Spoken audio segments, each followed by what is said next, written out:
Hey, we'd like to thank our sponsor, Kimball's Cookies. Handcrafted, made with love cookies.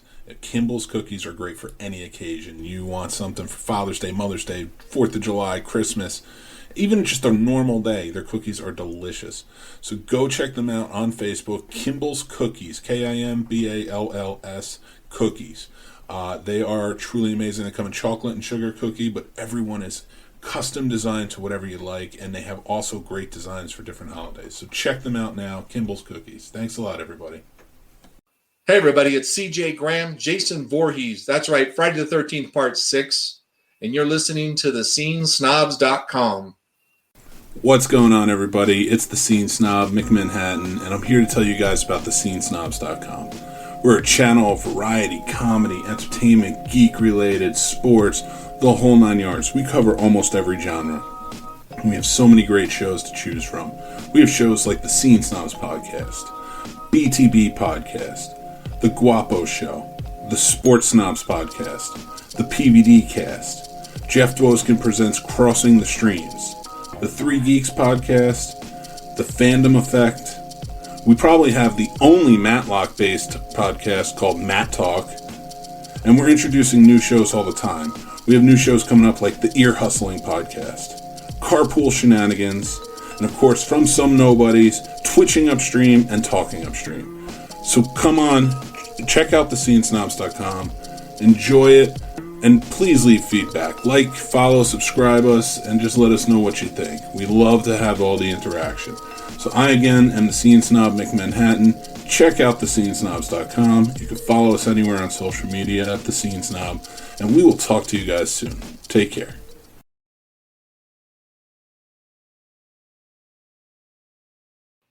What's going on, everybody? Welcome to the Scene Snob Interviews. I am Mick Manhattan, the Scene Snob. Thank you very much for joining us. And today, I am joined by Tasha Hardy. She is writer, producer of the new movie Curiosity coming out, and so much more. So we're going to get into it. We're going to talk about our new movie coming up, and join us now.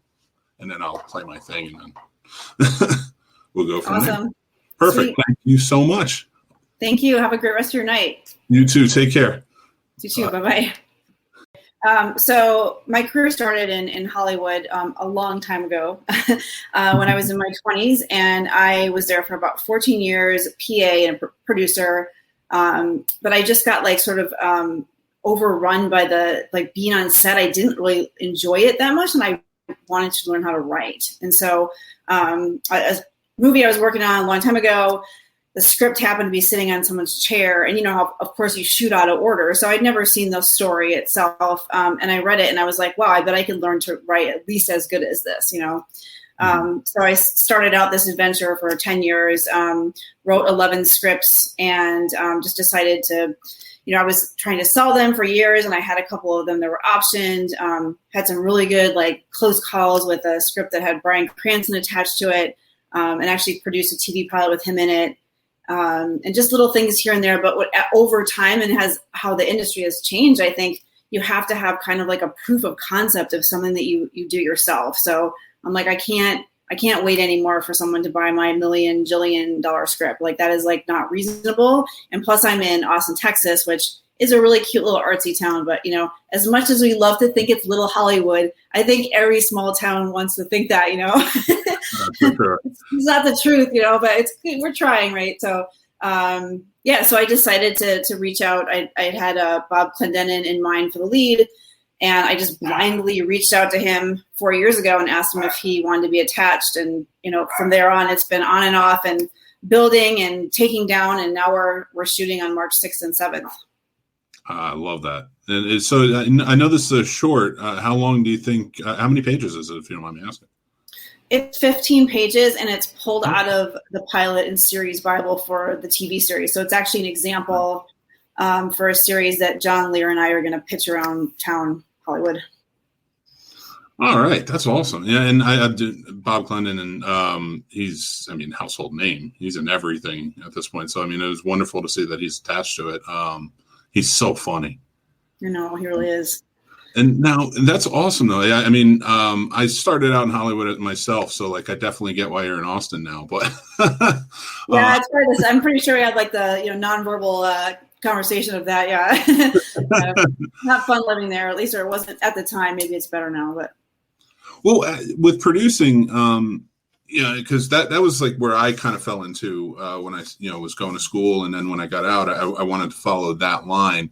And then you said you wanted to get into writing. So how did you fall into producing? And then after that, like, how did you find a transition going into writing? With the producing, I happened to know a guy who was really into Star Trek, and he said, I'm doing this fan film up in Ticonderoga, New York. And I said, well, I'll be the first AD. And then it turns out they'd already hired someone to do that up there. And so he's like, well, what about the line producer? I didn't even know what that meant. So I literally went to my computer and was like, what does the line producer do? I'm like faked it all the way. It wasn't that high of a budget. It was like $50,000. But, for a new person, it was terrifying, of course, especially in a different state again. And so we ended up doing a fan film, an episode of Star Trek with George Takei. And it was like it was a replica of the set of the Enterprise. And the whole idea was he wanted his own series. And even though, as he's been getting older, he's like, well, I'd love to come back to Star Trek. And they never gave him a chance. So that was an example for a series as well. So that was my first job. And then I just kind of line produced little free things here and there, and just ended up saying to myself, well, I really want to only produce if it's my own work. Mm-hmm. And how does, I can completely understand that. Like, it's just, it's easier. And I think there's more of an enthusiasm to it. If how do you feel about that? Like, just taking, producing your own thing is, it's easier to get enthusiastic about, I guess I should say. But it's without being on set, like, is that something that, you just weren't interested in at all? Like, set wasn't for you, or like, do you like to be more into the pre-production and stay away from the production part? I think it was more now that I think about it, it was more the job. I mean, like, ADing and PAing is pretty grueling. And I also felt like a lot of the low budget stuff I worked on, like, I never read the script or whatever. And I kind of knew, I was like, this is not going to be good. You know what I mean? Or not no one's fault, but just there was problems. And I was like, if I can't control it in some way, not to sound like I'm a controlling person, because I'm absolutely not in that sense, but in the way that can I control the quality of it? If I can't control the quality, I just feel like I'm doing it for no reason. Now, if someone paid me a ton of money, of course I'd do some, cheesy action film or whatever. But when you're working low budget, it's just like, wow, I'm doing all this stuff and it's probably not going to get marketed, or something's missing, or, Mm-hmm. So it's more like being able to control the quality. And then definitely just having this job. I do love producing. So having that particular job, and pre-production is my favorite, absolutely, for sure. Well, so with budgeting and such, I know that's kind of it's an art form within itself when it comes to putting a budget together on a film or a TV show. For you, getting into it, kind of firsthand with line producing, and dealing with a budget of $50,000, that's pretty big, especially for your first time getting into it, really. How did you go about that? Is there something that you read? I have a lot of filmmakers that watch this, and I just ask, to kind of give them guidance a little bit. Yeah, well, I got a lot of, it wasn't so much reading. I did that too. Let me grab this book for you. The book that I think I originally read was, and somehow I just have it here, From Real to Deal. It's an old book by Dove Simmons. That was really good. Or Dove Simon. I definitely read that. But I got mentors. I found people that did what I wanted to do, and at least they had at least a few years of experience. And I just, asked them for a complete download. And I did that over and over and over. Also, we didn't have, we had this low budget, but we needed more than we had the budget for. So I started trading advertising off of, because the website was getting a ton of hits, because it was, even though it was not really Star Trek, they were still getting a lot of hits from the fans. And so I traded equipment for a banner ad on the website. And I just found all these creative ways to manage that, because there was definitely more than we needed for the 50,000. And I learned that as I went along, and just kept on grabbing things to trade. And So I just got really scrappy, but definitely the mentorship, and I still do that. Like even with this short, I haven't produced for a while. There's tons of people who have been saying like, oh, don't forget that. And you have to have a permit in LA if you shoot inside someone's house. It's not like that in Austin. At least I don't think, or I've never heard of that. There's things that are so like detailed that I may have missed, so. Well, I mean, that's great advice. Firstly, thank you. But yeah, now with getting into Curiosity, and are you directing Curiosity as well, or you're just producing? No, I'm producing. I wrote it, yeah. And so James Sunshine is the director. Oh, okay. And so how we're getting into it, I'm sure you're in pre-production now because you said March 6th and 7th you're going to start shooting, right? Yeah. How is that going? Like getting back into it with the producing and, it's your own story working with the director. How'd you guys meet and kind of come to do this? Yeah, so originally, I mean, there was different iterations of this, but what it ended up being was I was going to originally shoot it in Austin with this awesome director here. Her name is Lisa Belcher. She's just like the bomb. I mean, she does great work and has won a ton of awards. But COVID had just started. And so we thought we were going to get like a ton of money and that we could fly the actors and all this stuff. And then it just like squashed it. And we couldn't get the story to line up the way that we wanted it. And it was just like one thing. And then all this time went by, and then Bob, and so John Lear is in it too. And he's my partner in the show, pitching the show. And so I felt like I was going to lose them if I didn't. So I just decided, we kind of parted ways, and that was fine because we were exhausted from it. I said, look, I'm just going to try and do this in Hollywood at like a really small budget. And with John Lear's people. And so James had just directed a movie called COVID Safer at Home with John starring in it. And I asked John, I was like, what do you think of James Sunshine? He's like, oh my God, he's great to work with. And he's the best, he's super creative. And we just bonded immediately. And it had taken me previously, I'm not kidding, like 11 drafts of the short trying to pull it out of the pilot. I mean, I went like for 2.5 months. I started to develop a complex, like, am I a writer or is this a joke? Like, I was like, I couldn't get it. And somehow with James and I synergy, I nailed it in 6 days. And I mean, like that, I've never had that happen. So it really makes a difference when you have the right person that you're working with, the right kind of like you're jiving with them and the same vision and everything. So that was how that started. That's awesome. That's really cool to hear.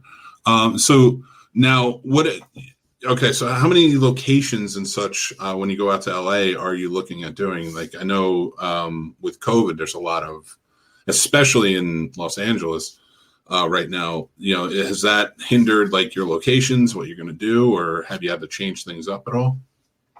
Actually, it's funny you ask that because the biggest challenge we're having now is nailing down a location. I thought that would be the easiest thing. I was like, we're on Pier Space, but we're finding all these really great, beautiful locations, but the script takes place in kind of a low income. There's different versions of it. Like we could do a trailer park or like kind of a lower income apartment. But we're still looking for a location. So I wouldn't say we're having trouble with it. I mean, we're still 6 weeks away and we have like a lot of good backups, but it has definitely become a challenge. Like that is the thing that has been the hardest, I think.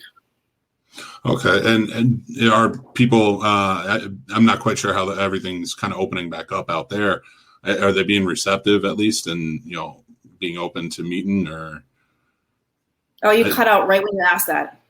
No, I was just wondering if like, I'm not quite sure how with everything going on out there, how people are they receptive to the locations and things like that? I know you said it was tough, but are you at least being able to look at what you want and maybe kind of nail down exactly what you're looking for?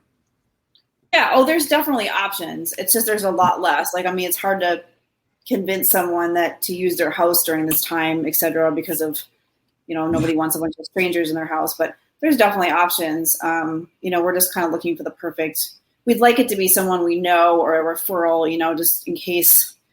It's just like, I think it's more my paranoia because I'm in Austin and of course I'm afraid I'm going to get out there and it's going to be like, welcome to the jungle, like 3 days before. But I do have a co-producer out there that's helping me and he's going to, start looking at places and talking to people. And I know that if something went wrong, he would help me fix it. So. Nice. Well, so to go back to the from where you started writing, you said that you'd taken about 11 drafts for Curiosity. 11. Yeah. So 11. when did you start writing it? How about, I know you said a few years ago, but Oh, right. I think I maybe have sounded confusing there. So I started. So the short / proof of concept is from the pilot, and the pilot is a whole other thing that's like 40 pages long, and then I have a Bible as well. So I wrote that about 4 years ago. Over like a year period, I just kind of picked it up and put it down. Then I tried to sell it, and then I realized after talking to John, he said, I really want to help you pitch this as a show, but we really need a proof of concept to show Bob in the role. He says, I think that they'll go crazy if they see him in it, but we've got to see him in it. And so that started the whole conversation about the short. Okay, so with that, I'm just wondering, with the 11 drafts, what comes about with that? Just as you're going through, how did you get to 11? I understand it. I mean, anytime you're writing, I definitely get why. But I'm just wondering, what was your process that, how many drastic changes did you have to make? Well, I think, so there was things that are, the issue was there's things in the original pilot that didn't transfer to the short. It didn't resonate with people. So in the pilot originally, the main character is in a hotel, and he finds a crack in the wall of the hotel, and he sees this girl through the crack in the wall, and he starts watching her, but he falls in love with her, and he wants to help her, and she just happens to be a prostitute, but she's this really, really sweet girl. Never looks at her when her clients are there. It's not sexual at all. He just really loves her, and finds out non-verbally he has a ton in common with her. When I tried to make that into a short, it just made him look like a peeping Tom, because there's so much background as to why he spies on people that's super heartwarming, but I couldn't fit it into the short. And so that was the first round of 3 or 4 drafts, trying to say, no, this guy's just really curious. He's not a peeping Tom or whatever. And so that was that. And I think we did another round because of budget. But overall, I think that period of time when we were pulling the short out of the pilot, I had not written a short for years. Only one of my other scripts is a short.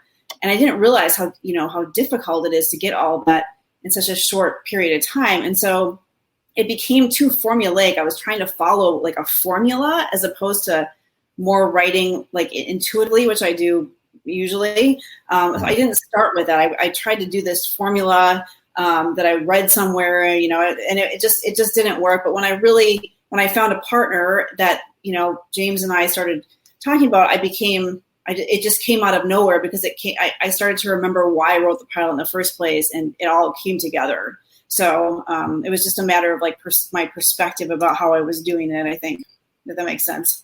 Yeah, no, absolutely. So in doing that though, once you got to the final draft, you knew what you're doing. What for you, did you always know I'm not directing this, or did you in certain drafts or such, or as you were going along during the process, did you say I know we talked about meshing and finding James Sunshine along the way, but when did you realize okay, yeah, no, I'm not directing this. I wrote it. I want to produce it, and we're going to make this, kind of bring on other directors? For some reason, I've never had the want to direct. I like the idea of giving it over to someone and seeing their vision of it. After Lisa and I split ways, I did think about doing it for a little while, but I was like, you know what, it's just too much for someone who's never directed before. I don't really think in pictures like that. It just isn't, it's not intuitive to me. So I just immediately started looking for someone else. Nice. Okay. I mean, yeah, that's always been a big thing. And for me is trust people to be creative, people who let directors direct, let editors edit, that's what they do. That's their profession, Where it's fine. Yeah. I think it's a great thing. Obviously, if it's the right, if it's the right partnership, I think for sure. Yeah.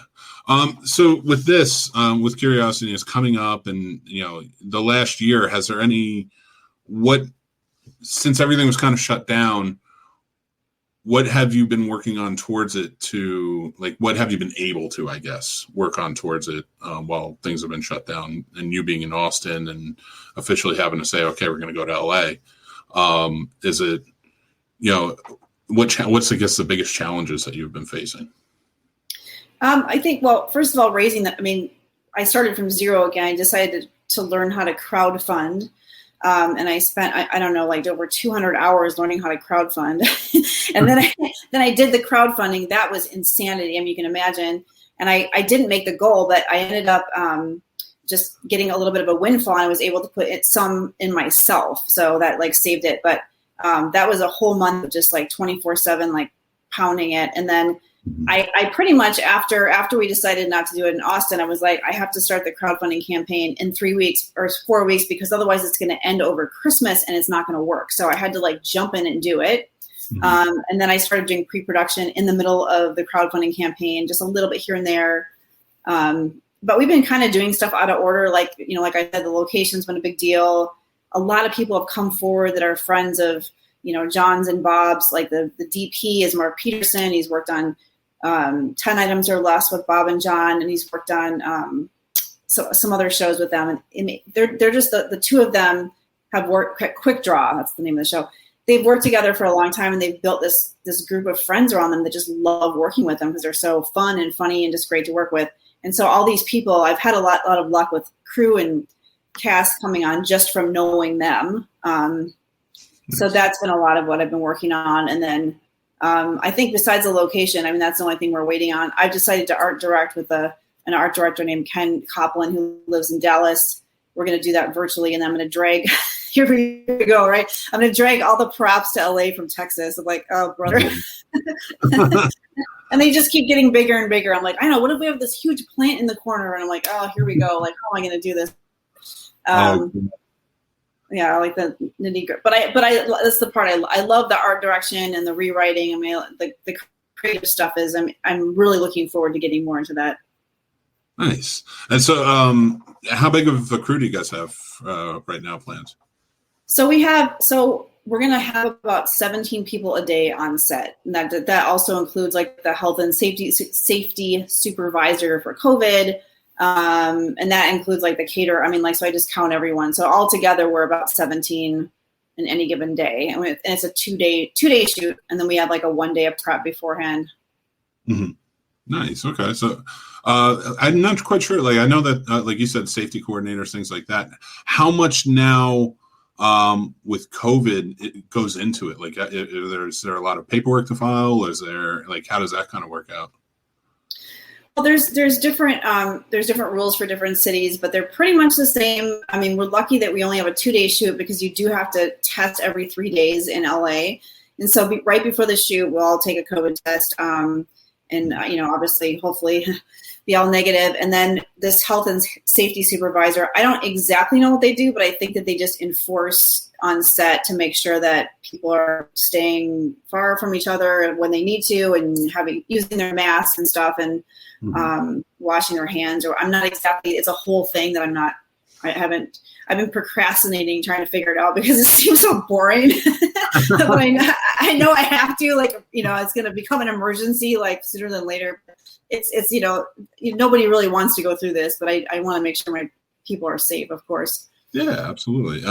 So for you, coming into it with curiosity, what's the most exciting scene to shoot for you right now? Like, that you wrote, that, you know, like when you get to that day, you're like, yes, I cannot wait for this. I don't want you to give any spoilers or anything, but like. Oh, okay. I'm just thinking, most exciting scene. I would say that, so there's a montage at the beginning, and this doesn't give anything away, of Bob falling in love with this girl. And I just can't wait to see like the synergy between Bob Clendenin, and Holly. Like, I think it's going to be amazing. Kirsten Gronfield is Holly. We just cast her 2 days ago, and she was in 10 Items or Less, and so was Bob. So they know each other, so it's even better. And he actually he jumped up and said, "Oh, you should really contact her." And she was like, "Yes, I really want to do it." So I think that, you know, seeing those scenes, there's a whole bunch of nonverbal stuff that happens. It's like really, I think, endearing, that I can't wait to see. That's going to be awesome. So, I mean, it's such a fun concept. Like you said, it was, so reading it off of the site earlier, you know, it being about a mailman who leads a double life of spying. He was a wannabe detective that now feels he has to save the girl he loves. And so it's a very cool concept. I can see it being a really funny show for sure. Is this what you're going to use to pitch it around? I'm guessing is the short film? Yeah. So like I said in the pilot, he's actually, or maybe I didn't say this, he's actually a janitor in the pilot, and he works at a hotel. But in the short, we changed it, and so I'm not sure how that works with the pitching part of it. But I think as long as they get the idea, because I wanted it to definitely be a short as well, so we could just in case nothing happens with the series. I mean, it's really hard to sell a series. Like, who knows? I didn't want to be stuck with just like a teaser. I wanted to be able to like bring it to festivals and stuff. So this is definitely going to represent that. We're hoping just to walk in, and John said you just want to walk in and press play, and then we want to show that is exactly what we're trying to present. So what's with everything going on, you're getting up. It's kind of like starting to get more and more fast paced. Like, what's the plan after? I know you said take it to festivals and such. So you're going to take it virtual, or if need be, or? I'm not. So we're done in March, and I think, the editors they have regular like day jobs and stuff. So I think it's going to take a little bit to edit it. I'm not exactly sure how long. I'm hoping to be done sometime in April. And then I definitely want to take it to festivals. I mean, there's a festival here I love called the Austin Revolution Film Festival. I mean, I'm just like, I love that festival, and they're going to be, I think, actually in person next February of 2022. Love to take it to the Austin Film Festival. Always shooting high with the Oscar qualifying festivals. Hopefully, who knows, right? But I'm kind of at the point where it's like, once I get these big rocks done, like the location, and there's another casting issue and stuff, I feel like I can kind of look toward the marketing a little bit more. But right now I'm just like, I got to get the thing made first, sort of thing. But I definitely want to, I have a list of places I want to submit it to, and not so much interested in trying to sell it, more just as a representation of my work and others' work. Well, I'll tell you right now, in Winchester, we have the great Skyline Indie Film Festival. So, oh, nice! Here, so I can go out and definitely check it out when it's in the festival circuit. Awesome. So with this going on, I mean, it's your baby. I want to promote it a bit. So, is there anything going on for fans they can go to other than the website? I will have everything in the descriptions, by the way, so you guys can all check it out. But is there anything like you want to tell them? Like, is there any kind of crowdfunding still going on, or anything like that, or any way we can support? I would say probably the website's the best way to go. I mean, like, I'm not going to say I'll never need any more money. We're always still crowdfunding. It's actually funny you say that. Tiny little story. So I'm trying to get Emmett Walsh to be one of the extras, and his agent was like, no. And I offered him, like, not enough, clearly. And I thought, I could give someone an associate producer credit if they gave me $500, but she hasn't gotten back to me yet, to tell me if he's even going to look at me at all or anything. But yeah, no, jokes aside, we are pretty much funded, just, on all seriousness. And the website was done by the executive producer, Jen Hamilton, and she's just going to keep adding, and I'm going to start blogging. And I don't know when, probably in the next week or two. I think it may be helpful for people to know what it's like to try and do this from afar in the middle of COVID. Hopefully I can keep people from making some of the mistakes that I've made. Yeah, I love that too. So please, when you do that, if you don't mind, I would love to share it on the, share your blog on Scene Snob's social media, so that way people could see it. Okay. I mean, I think that's a big help for filmmakers in general. Just to kind of be able to read especially what's going on now, I think is the big thing. Like, a lot of people are kind of at a loss getting back into it, especially indie filmmakers. Right. So that would be fantastic. So I always like to kind of bring the interview to towards the end. I want to bring it to more of a fun little spot, and I'm going to ask you a couple of questions. One being, what are your top 5 remote dropper movies? That means if it's on, that remote is dropped, you're sitting there and you're watching that movie to the end. Okay, top 5. Okay, some of these are old school. So Princess Bride. I love fantasies. Is one of them, definitely. I would say anything like Baron Munchausen. Those old what is that filmmaker's name? Terry Gilliam movies. Yeah, that's Time Bandits. I'm so into those 80s movies. It's not even funny. I have now seen Knives Out 3 times. I'd probably see it 4 because I think that the writing is so brilliant. Oh yeah.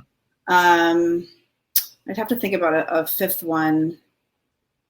what have I seen? I'll think about it, but I'm just blanking out. But those are probably like the 4 for now. So with writing, who are some of your big influences? Like maybe movies or writers themselves? Yeah, I think so. I really like Alan Ball, who did 6 Feet Under. I mean, he's been a writer on it, but he's a producer as well. And that a lot of that show, I actually wrote not a pilot, but I wrote an episode of it a long time ago. That was the first thing I ever wrote, and I got really like obsessed with that and his writing. And I thought that that was a huge influence on me. I would say, for the fantasy, because I write like fantasies, kind of wacky type stuff. Terry Gilliam is definitely one of my favorite filmmakers, and was a highly influenced in me in that way for sure. So I think those are the 2.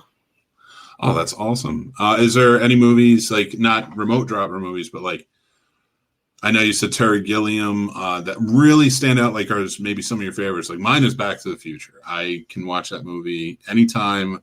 It's my go-to favorites of all time. But like, is there some that are some of your like, this is what yeah. I love the movie What Dreams May Come. I think that's that's like that's my 5th one, absolutely for sure. And I mean, Back to the Future. I mean, all of those are those adventure movies that are really just really pure. Like Goonies, another one. Those are and I watch so much TV now. It's like movies to me are like, what? Like I barely. But when you say like remote drop or stuff that I'm really in love with, it just goes back, years and years and years for sure. Are there any TV shows that you recommend right now that you're binging? Let's see. I've been watching True Detective, but I think most people have already seen most of that. But I'm watching season 3 of that. Definitely Cobra Kai. I went nuts on that. And then, the Star Wars series, there's a controversy. I'm not a Star Wars fan. I mean, I like it. I'm not like a super fan. And the writing wasn't that great, but I just love the idea of it, the concept of it. I think that was really, really fun. And I tried to watch West Wing. Everybody keeps saying, you didn't watch West Wing, but I just can't get into it. I don't know if it's too old school for me. I just can't get it. Like I get it, but I don't I'm just not. I keep forgetting about it. It's like, oh yeah, that. I'm like, I'll stop in the middle and not even remember like what I was watching. So forget that. Yeah. It's very slow pace. So I mean, I understand. Like my wife was doing a watch of it, and I had seen it when it was on TV, and she's watching it, and I was like, I loved the show when it was on, but I was like, but it's really slow. It's slow. Yeah. Totally. Yeah, that's it. You nailed it there. I need a Cobra Kai. If I'm going to binge, I need something like that just to kind of like keep me going. Well, I mean, it's been so much fun talking to you and very enlightening, especially to learn more about producing and especially what's going on today. So I thank you so much for that information. Is there anything else, like any advice you would give to indie filmmakers out there getting into the business that, maybe you've learned along the way? I would say for me, when I left Hollywood, there was a part of me that kind of gave up a little bit. I got frustrated, even though I was writing in between and building another career. But I would say, if I had 2 pieces of advice, one of them would be go faster.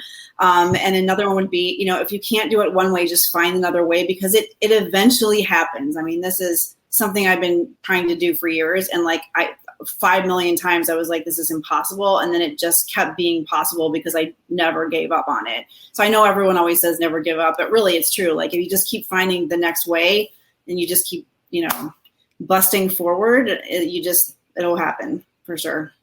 Absolutely. That's great advice just for life in general, but yeah, as a filmmaker, 100%. And I want to thank you. Thank you, Tasha, for being on the show. Everybody, Tasha Hardy, writer, producer, her new movie, Curiosity, is being filmed in March and will be out later this year. So make sure you're checking it out. So go to curiositythefilm.com, see how you can support along the way, and just keep on top of it because I have a feeling it's going to be a really good one. Thanks, Mick. Thanks for having me. Absolutely. Thank you, Tasha. I appreciate it. Thank you. And that's our show, everybody. Thanks for listening. I am Mick Manhattan, the Scene Snob. We always appreciate you guys tuning in and commenting along and everything else. Go check out this show or any of our other shows on thescenesnobs.com. thescenesnobs.com. We love you. You guys are awesome. And if you would like, follow and subscribe to our social media. That really helps us go a long way. And please spread the word. Tell your friends. Have them come in. We love feedback and everything else. So everybody, you have a great day. Again, thanks for listening. thescenesnobs.com. Take care, and I'll talk to you soon. Bye.